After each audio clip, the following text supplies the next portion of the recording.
이중섭 화백이 작가한 해가 1956년이니까 올해로서 30년을 맞게 된 셈입니다. 그동안 그 이중섭 화백에 대한 평가는 여러 부면에서 활발하게 전개되었습니다만은 최근 또 한 그 미술관에서 이중섭 미발표, 미공개 일부 작품을 전시함으로써 그에 대한 평가를 새롭게 하는 그런 계기를 마련해 주었습니다.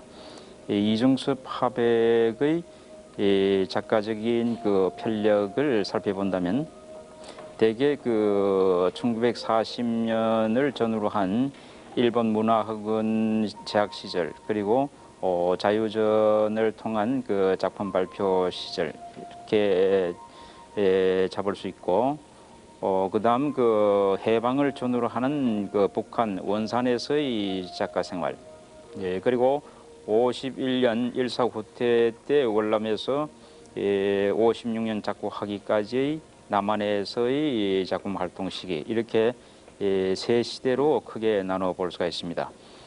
오늘 볼 작품들은 대개 51년 그 일사후퇴 때 월남에서 남한에서 약 5년 동안 생활하면서 만들어낸 작품 가운데 극히 일부가 되겠습니다. 이미 잘 아시다시피 이중섭 화백하면 우리 근대 미술사의 한 천재적인 또는 한 기재적인 그런 그 화가로 평가되고 있습니다만은 불행히도 거의 초기 작품이라든지 또는 북한에서의 그 발표되었던 작품들은 애석하게도 우리한테 전하지 못하고 그이가 51년 이후, 그러니까 남한에 피란 오면서 약 5년 동안에 제작된 작품만이 우리한테 남아 지나고 있습니다.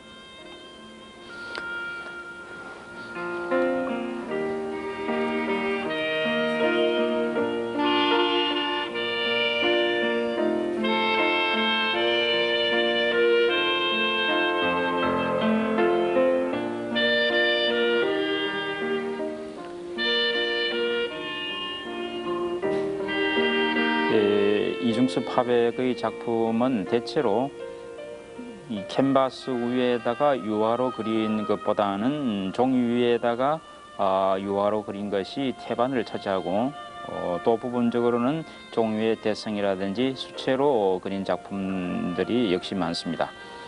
이런 점은 여러 가지로 해석을 하고 있습니다만은 우선 그 피난 시절, 그리고 오랫동안 했던 생활고 이런 어려움 때문에 유화 그 재료를 제대로 살 수 있는 능력이 없었기 때문에 자연적으로 주변에 흔히 구할 수 있는 이런 종이에다가 그림을 그렸다 하는 그런 그 설이 가장 그 일반화되어 있습니다만은, 그러나 어떤 면으로 본다면 이중섭 화백의 어떤 그 체질적인 요소 또는 이 작품을 하는 그리는 하나의 어떤 그 원질로서의 이 태도가 그런 이 천이라든지 또는 그 유화 물감이 갖고 있는 그런 강한 어떤 기름기라든지 이런 데 대해서 굉장히 그 기피한 그런 느낌을 받습니다. 그런 어떤 기호가 그런 그 표현적인 기호가 자연적으로 종이라든지 또 유화를 사용하되 그 유화가 갖고 있는 마체리의 어떤 그 물질감을 걸러낸 것 같은 그런 그 표현을 구사한 것을 찾아볼 수가 있습니다.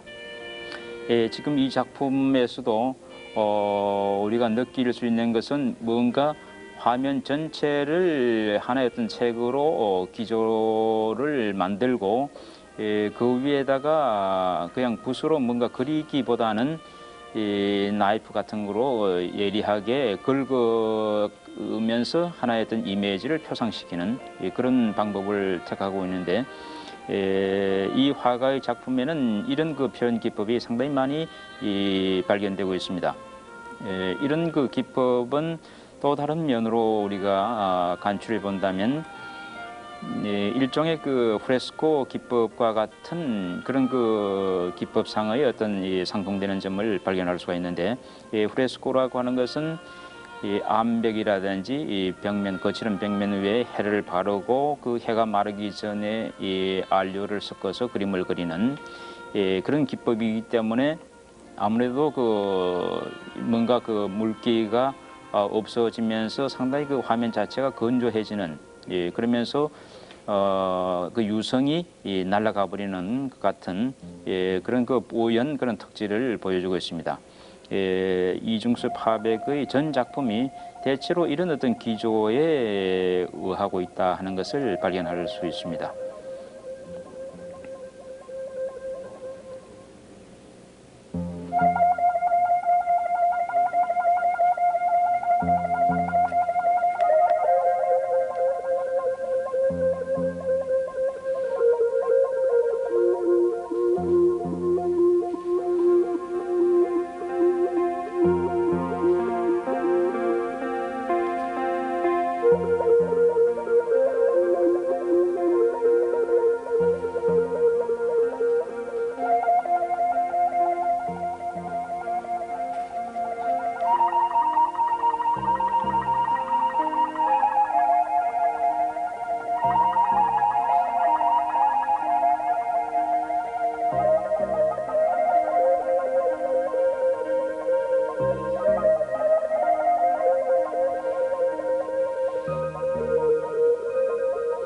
이중섭 화백의 작품의 어떤 한 기조를 형성하고 있는 표현질이라고 한다면 우선 그 표현파적인 요소 또는 그 야수파적인 영향이 상당히 많이 깔려 있다 하는 것을 발견할 수 있습니다.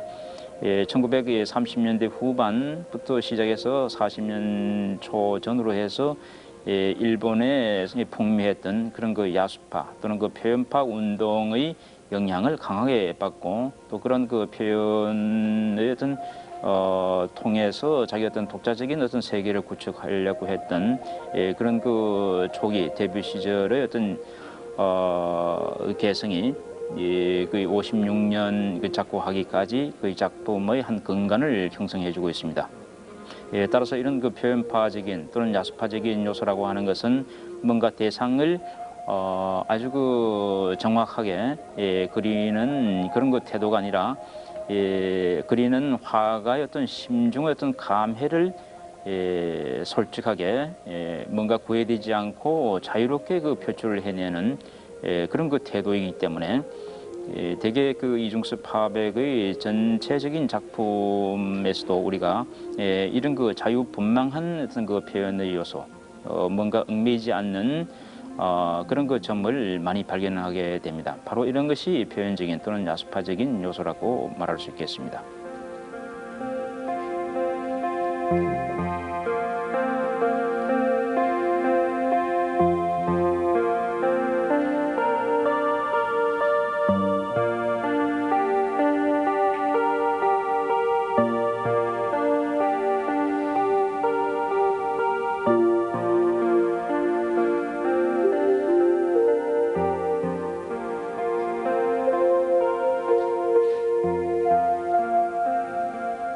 이중섭의 작품을 우리가 하나의 어떤 소재별로 간추려 본다면 가장 그 많이 다루었던 소재 가운데 하나가 아이들입니다. 아이들을 소재로 한 그림들이 가장 많다고 할 수 있고 그 다음으로는 이 닭이라든지 비둘기, 까마귀 같은 새를 주제로 한 그런 작품, 그리고 소를 다룬 작품, 그리고 가족을 다룬 작품, 이렇게 크게 나눠볼 수 있고 그 외로는 가령 그 통영이라든지 정릉이라든지 하는 자기 생활 주변에서 다뤘던 자연 풍경, 그게 몇 점 남아 있습니다.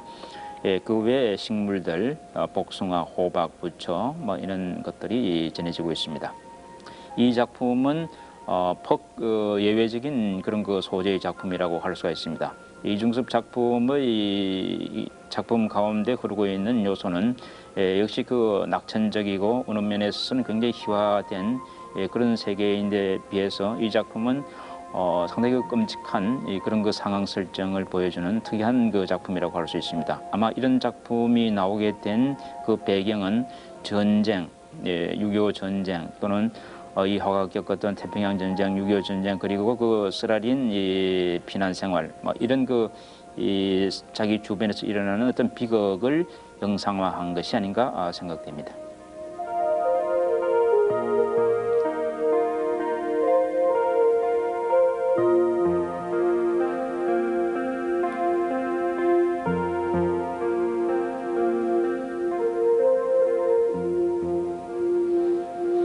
예, 앞서도 이야기했습니다마는 이 이중섭 화백의 작품은 그 유화 작품보다는 이런 그 스케치, 그러니까 아주 담백한 어떤 선으로만 처리된 스케치 작품, 그리고 부분적으로 담체를 가한 작품, 이런 것이 굉장히 많이 남아 있습니다.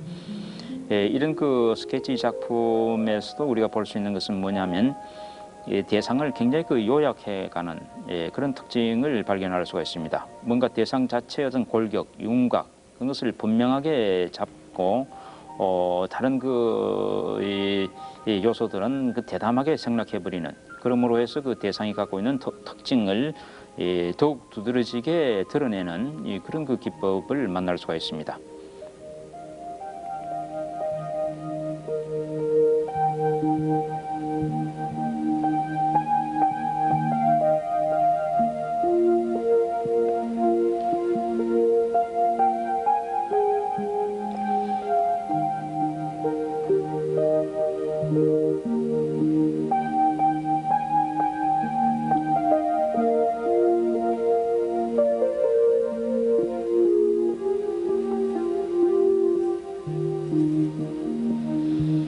이 작품에서도 볼 수 있듯이 연꽃과 아이들이 서로 얽혀서 뭐가 연꽃이고 뭐가 아이인가를 구분할 수 없을 정도로 거의 융화되어가는 그런 상태를 보여주고 있습니다. 이 작품은 그 애들이 그 연을 띄우는 장면인데 역시 앞의 작품하고 그 비슷한 그런 인상을 받습니다. 이 연과 아이가 따로따로 떨어져 있지 않고 완전히 하나로 융화되어가는 그런 그 특징, 바로 이런 그 요소들은 이중섭 작품의 전체 흐르고 있는 하나의 어떤 범신론적인 요소, 그런 점이라고도 말할 수가 있습니다.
이 꽃과 아이라고 하는 작품에서도 이 꽃과 아이라고 하는 대상들이 그 분명하게 드러나지 않고 하나의 어떤 선액에 의해서 굉장히 암시적으로 드러나고 있을 뿐입니다.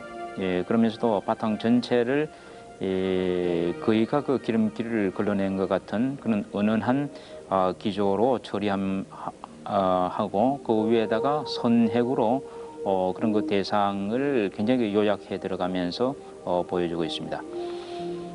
대개 이 선화, 이 선적인 요소는 그 대상의 어떤 골격을 분명하게 요약해 준과 동시에 어떤 특성을 드러내고, 또 한 가지는 그게 곁들여서 하나의 어떤 리듬을 만들어내고 있습니다. 이중섭 작품 전체 흐르고 있는 이런 그 선적인 요소가 자아내는 어떤 리듬, 그 리듬은 뭔가 어딘가 끝나지 않고 계속 그 반복되면서 화면에 등장하는 모든 대상들이 하나로 얽혀져 있는 그런 그 모습으로 등장됩니다.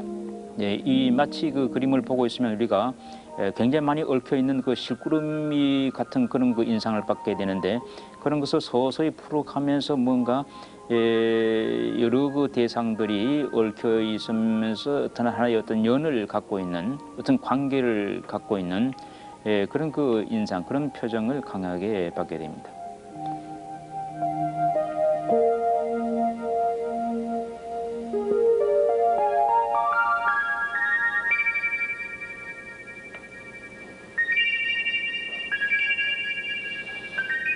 이번 그 출품된 작품들 가운데서는 그 유화로 된 소가 없습니다만은 이중섭 화백의 그 대표적인 작품 가운데는 흰 소를 다룬 그런 게 흰 황소를 다룬 작품들이 들어 있습니다.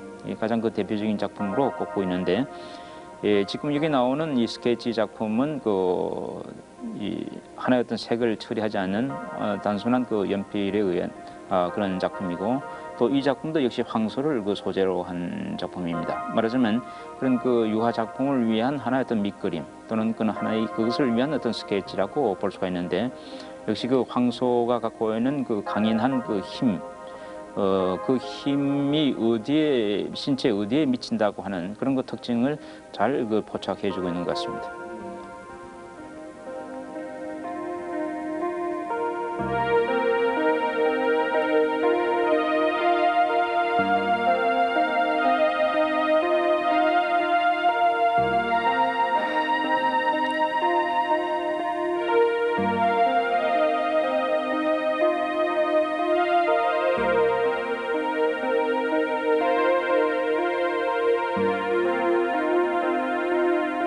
작품들 가운데는 그 아이들이 상당히 많다고 그러는데, 그 아이들이 되게 그냥 그 등장하는 아이들이 아니고 물고기라든지 바닷개라든지 이런 것과 같이 어울려서 등장하는 경우가 태반입니다. 그리고 또 그런가 하면 어떤 복숭아 밭에서 그 복숭아가 같이 어울려져 있는 그런 그 모습을 많이 발견하게 되는데, 이런 점에서도 그 물고기와 아이라든지 개와 아이 또는 새와 인간 이런 것들이 뭔가 따로따로 그 독립되어 있지 않고 하나의 어떤 범신적인 같은 동격의 어떤 자격으로서 한 화면에 등장한다 하는 그런 점이 되겠습니다. 이 화실 풍경은 그 이중섭 그림으로서는 굉장히 희화화되어 있는 뭔가 그 만화적인 요소를 많이 드러내고 있는 작품인데, 말하자면 자기 어떤 그 생활 단면을 가장 그 솔직하게 드러내놓는 하나의 어떤 낙서적인 그런 그 작품이라고 하겠습니다. 화가 자신이 자화상이 되겠죠. 화가 자신이 지금 그림을 그리고 있는데, 그 속에는 자신과 자기 부인 그리고 두 아이의 모습이 등장하고 있습니다. 이중섭 화백의 전체 작품 가운데 두드러진 그 특성 가운데 하나가 굉장히 그 진한 자전적인 요소를 발견할 수가 있습니다. 자기 어떤 이야기, 자기 주변의 이야기, 그것이 이 작품에서도 잘 드러나 있습니다.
많은 아이들이 그 등장하는 그림이라든지 또 그 아이들과 그 부모들이 같이 어울려져 있는 그런 가족도 이런 작품이 상당히 많이 보이는데, 되게 그렇게 등장하는 인물들이 따로따로 떨어져 있지 않고 완전히 하나로 얽혀져 있는 뭔가 떨어질 수 없는 그런 그 연관, 그런 관계 속에 등장되는 것을 볼 수가 있습니다. 이런 그 요소는 역시 그 가족을 그리워한 그 작가의 어떤 애틋한 자기 고백 같은 것으로 대체해 볼 수가 있을 것 같습니다. 이중섭 화백은 일사후퇴 때 이 피난을 와서 그 두 아이와 그 부인이 그 일본으로 건너갔고 상당히 오랫동안 그 떨어져 있으면서 또 그 가족과의 어떤 재회를 항상 그리워하면서 살다가 죽은 그런 경우가 되기 때문에 하나의 그 언제나 그 가족을 만난다고 하는 어떤 염원, 이런 것이 그 작품에 굉장히 그 강렬하게 표출되어 나오고 있습니다.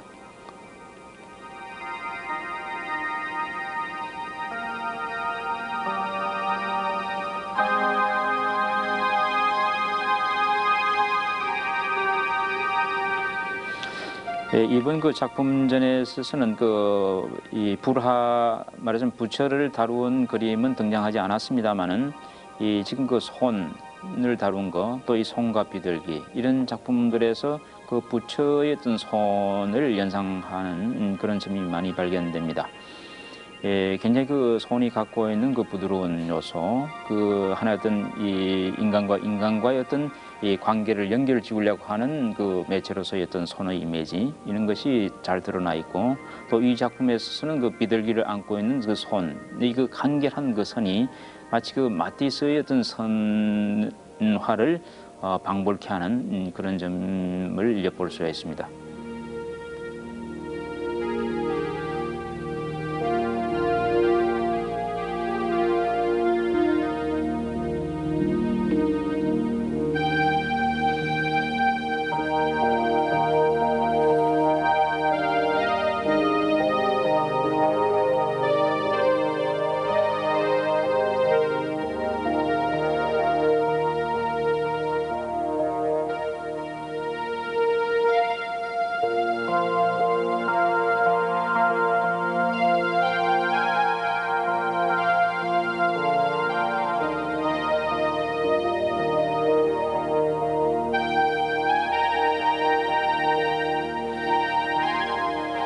이 언지화라고 하는 것은 그 담배각 속에 들어있는 그 언지를 이 하나의 어떤 이 캔버스, 하나의 어떤 화면으로 대체한 그런 그 특이한 그 재료의 한 그림을 말하는데, 아마도 이런 그 언지화를 처음 그린 건, 이 언지를 처음으로 이 하나의 그림의 어떤 재료로 선택한 것은 아마 이중섭이 최초의 예가 아닌가 그렇게 생각됩니다.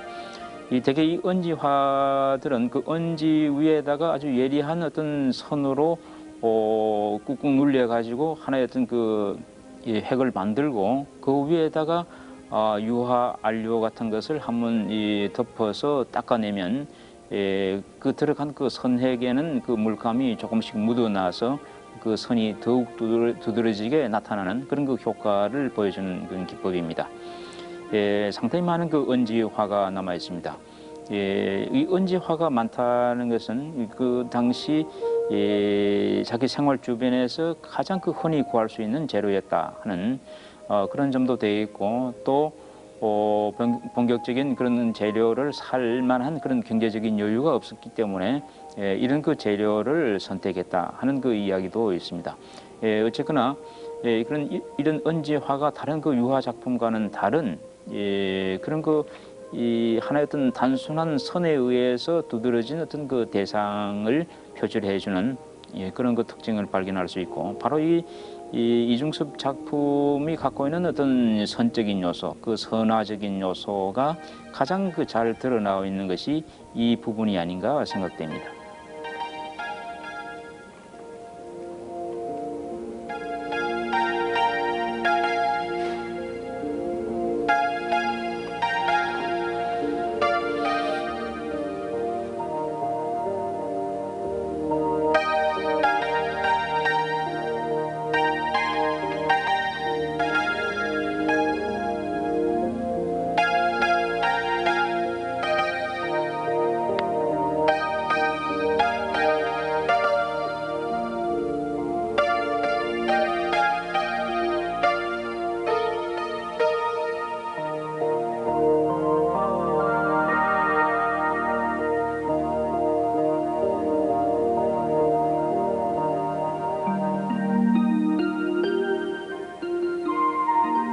역시 같은 그 언지화인데 그 소재는 가족입니다. 이 가족하면 을의 화가 자신과 그 부인 그리고 두 아들이 등장하게 됩니다. 그러니까 자기 가족 이야기를 말해주는 것입니다. 특히 그 언지화가 갖고 있는 것은 그 바탕 자체가 이 은색깔을 내면서 그 위에다 부분적으로 어떤 색채를 칠함으로 해서 가장 은은한 그런 효과를 주기도 하고, 또 거기에다가 가해진 어떤 선이 굉장히 암시적으로 나타나는 그런 특성도 찾아볼 수가 있습니다.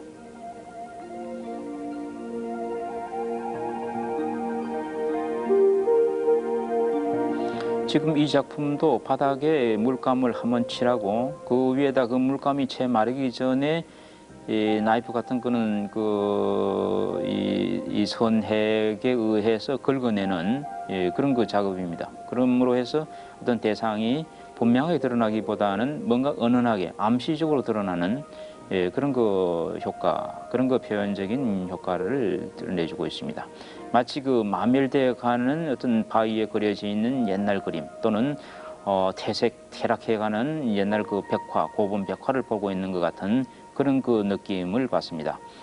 이 화가 출신이 그 평양이기 때문에 소년 시절 그 평양 주변에 있었던 고구려 고분 벽화를 많이 대했을 그런 가능성이 있다 하는 점도 이 작가의 어떤 전체 그 작품의 기조하고 그런 프레스코 기법하고를 연결지우게 하는 일면이기도 합니다.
닭이라든지 비둘기라든지 또는 까마귀 이와 같은 그 새를 테마로 한 작품이 상당히 많은데 이 봉황새가 있는 풍경도 역시 그런 그 새를 테마로 한 작품 가운데 하나로 볼 수가 있겠습니다. 이 봉황새라고 하는 그 황금빛으로 그 봉황새를 처리하고 그 배경에는 그 매화꽃과 같은 그런 꽃 그리고 산, 구름 그리고 뒤에 그 푸른 하늘 이렇게 그 배열을 하면서 그러나 화면 전체는 뭔가 완전히 그 평면화되어 있으면서 서로 얽혀 있는 그런 그 강렬한 어떤 표현성을 발견할 수가 있습니다. 이런 그 유화 작품에서 특히 그 이중섭의 그 기조로서의 어떤 표현적인 요소, 그게 굉장히 많이 드러나 있는데, 이와 같은 이 표현적인 그 특징은 어떤 대상을 갖다가 사실적으로 표현한다기보다는 어떤 그 대상이 지니고 있는 강한 주제성, 또 그 주제의 뒷면에 깔려 있는 어떤 설화적인 요소라든지 어떤 상징성 이것을 드러내는데 가장 그 어울리는 그런 표현이라고 말할 수가 있습니다.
까마귀 때의 사움은 역시 그 닭이라든지 비둘기와 같은 그 새를 그 소재로 한 작품 속에 포함되는 그런 그 내용이 되겠습니다.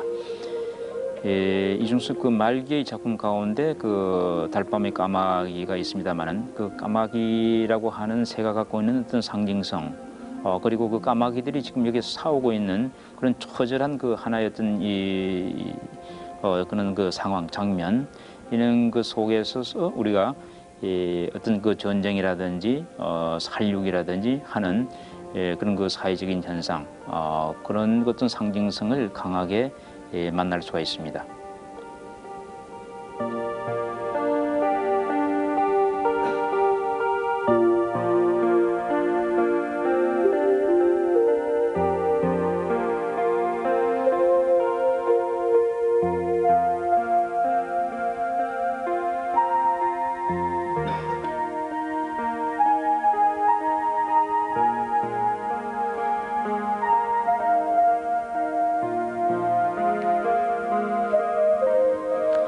거의 태반의 작품들이 그 종이 위에다가 유화로 그렸기 때문에 종이라고 하는 것은 그 유화가 묻으면서 그 유화 자체에 갖고 있는 기름기를 빨아들여 버리는 그런 특성을 갖고 있습니다.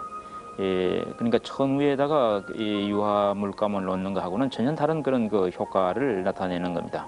말하자면 유화 자체가 갖고 있는 그런 그 강렬한 어떤 물질성이 완전히 걸러져 버리고 아주 그 바래진 것 같은 그 색채 효과, 그 어떤 생경한 그런 그 색감이 아니라 포근하게 가라앉은 그런 그 색감의 효과를 내줍니다.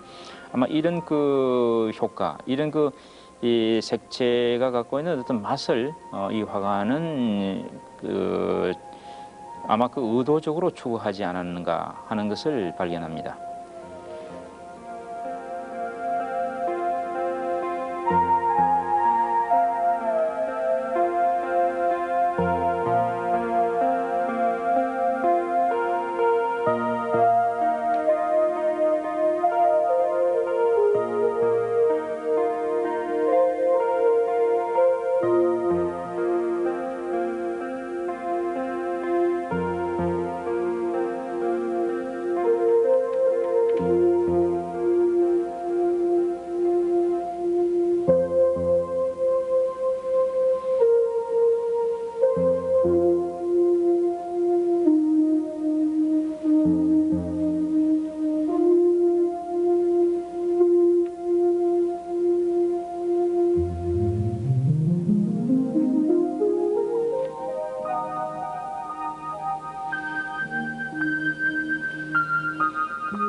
이 엽서에 그려진 그림들은 비교적 이중섭의 그 연대 그 작품을 연대로 봐서는 상당히 그 상한되는 작품 가운데 하나죠.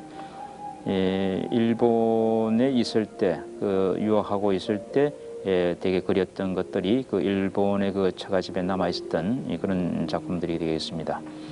그 지금 이 작품 보면 크레용으로 바탕을 그리고, 그러니까 어떤 대상을 그리고 그 위에다가 수채로 가지고 덮어버리면 그게 이 크레용이 묻은 자리는 그 물이 묻지 않으니까 그대로 우러나오고, 그래서 어떤 하나의 그 이미지를 그 하나의 어떤 벽화로 그리듯이 하나의 선의 어떤 벽화를 만들어내듯이 그렇게 각인해내는 것 같은 그런 그 효과를 시도해 보여주고 있는 작품입니다. 이런 계열의 작품, 이런 그 표현의 작품도 그 수채 계통의 작품에 있어서는 상당히 많이 등장하는 편입니다. 이것을 바꾸어 이야기하면 은지화에다가 선액으로 어떤 그 윤곽을 그려 나가는 것과 거의 비슷한 그런 기법의 연결이라고 할 수 있겠죠.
이 그 개와 파이프를 그 소재로 한 작품인데 상당히 그 익살맞은 그런 그 면이 보입니다.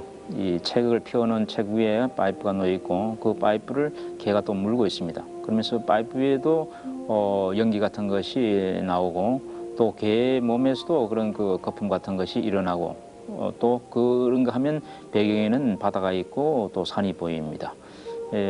아마도 이 개라고 하는 것을 상당히 많이 그리고 있는데 이 장면에 있어서는 오히려 그것이 이 화가 자신을 어떻게 의인화한 것이 아닌가 하는 그 느낌을 받게 됩니다. 이 작품도 세 마리의 물고기와 아이인데 물고기를 그 끌고 다니는 그런 장면이라든지 또는 개를 그 실에 끌고 다니는 이런 그 아이들의 모습 이런 것을 많이 그 볼 수가 있습니다. 이 작품은 비교적 그 하나의 어떤 컷과 같은 그렇게 단순하게 그 처리돼 버리는 그런 그 점을 발견할 수가 있습니다.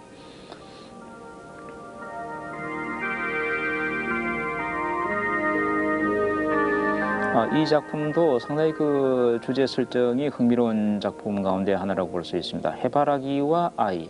근데 그 해바라기와 아이가 하나의 어떤 몸체를 이루고 있습니다. 그러니까 둘이면서 하나의 몸체를 이루고 있는 그런 것을 볼 수가 있습니다.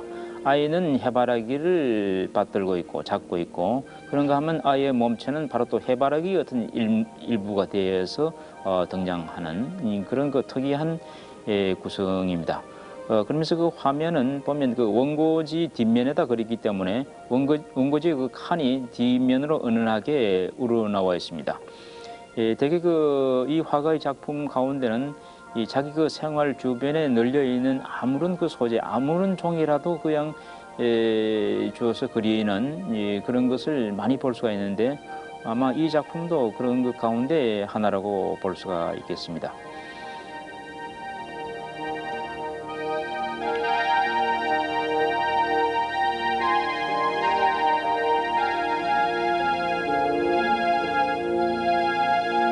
이 작품은 상당히 그 상징성이 강한 그런 작품들 같습니다. 산을 넘는 생명들, 그러니까 산을 넘는 새들이라고 하는 테마인데 아마도 그 피난가는 그러니까 6.25 동란 때 그 북한에서 남한으로 피난가는 그러니까 자유를 찾아가는 그런 그 새들을 비유해서 그런 그 새들의 그 날아가는 그런 그 산을 넘는 그런 새들을 통해서 피난가는 어떤 인간들, 피난가는 자신의 모습, 그것을 나타내려고 한 것이 아닌가 보입니다.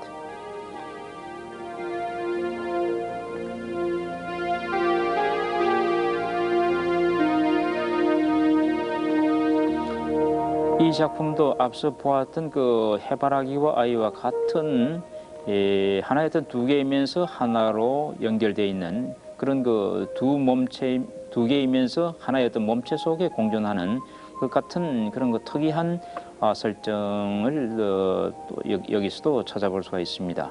그러니까 하나의 어떤 복숭아 속에 또 복숭아 꽃과 잎이 등장하는가 하면 또 애가 등장하고 벌이 등장하고 또 개구리가 등장하고 상당히 그런 익살맞은 그런 그 대상들의 어떤 표정이라든지 또는 그 하나의 어떤 물체 속에 여러 개의 어떤 사물을 투영시킴으로 해서 따로따로 떨어져 있지 않고 하나로 공존하는 것 같은 그런 그 요소 이런 것은 이중섭의 전 작품에 상당히 짙게 깔려 있는 하나의 특징이기도 합니다.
소와 아이들 작품을 자세히 보고 있으면 우선 그 화면 위에다가 그 무심코 그냥 그어버린 이 붓자국, 그 붓자국을 응용해서 거기에 흘려져 있는 그 물감, 그런 그 먹을 이용해서 거기에다가 구체적인 어떤 그 인간들, 아이들의 모습을 갖다가 집어넣은 소와 인간들의 어떤 모습을 구성해 놓은 그런 거 특이한 작품입니다.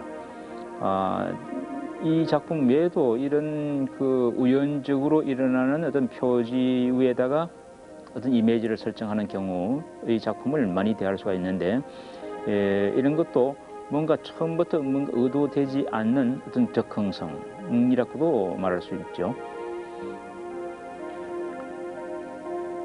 이 어린이와 개, 그 개의 발에다가 그 실이 매어져 있고 그게 그 개의 발에도 매어져 있습니다. 그러니까 이 어린이는 그 개를 끌고 다니는 겁니다. 그런데 개는 다시 이 어린이의 그 생식기를 그 집으려고 하는 그런 거 아주 묘한 그 설정. 그러면서도 우리가 보고 있으면 익살맞고 그 웃음이 저절로 나오는 것 같은 그런 그 설정입니다.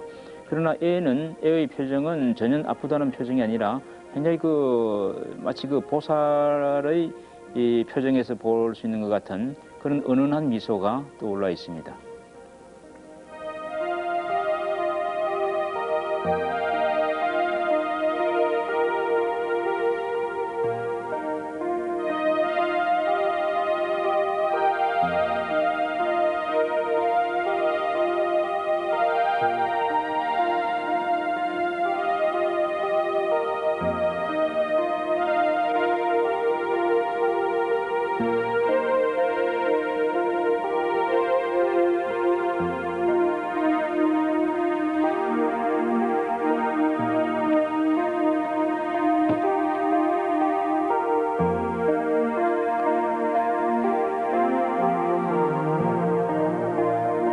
그 이중섭의 그 작품에 대한 어떤 평가는 지금까지 꽤 그 활발한 그 인상을 주긴 합니다만은, 그러나 아직도 뭔가 전공을 지르지 못하는, 그러면서도 뭔가 많은 부분에서 아직도 그 미진한 그런 것을 남겨주고 있습니다. 앞으로 그 이중섭의 어떤 예술 세계는 여러 방면에서 좀 더 천착하는, 좀 더 다른 어떤 의미에서 추구해주는 그런 그 연구 작업이 활발해짐으로 해서 이중섭의 어떤 이미지가 더욱 우리 미술사에 뚜렷한 하나의 어떤 족적, 뚜렷한 하나의 어떤 위치를 점할 수 있는 그런 기회가 오기를 바람하지 않습니다.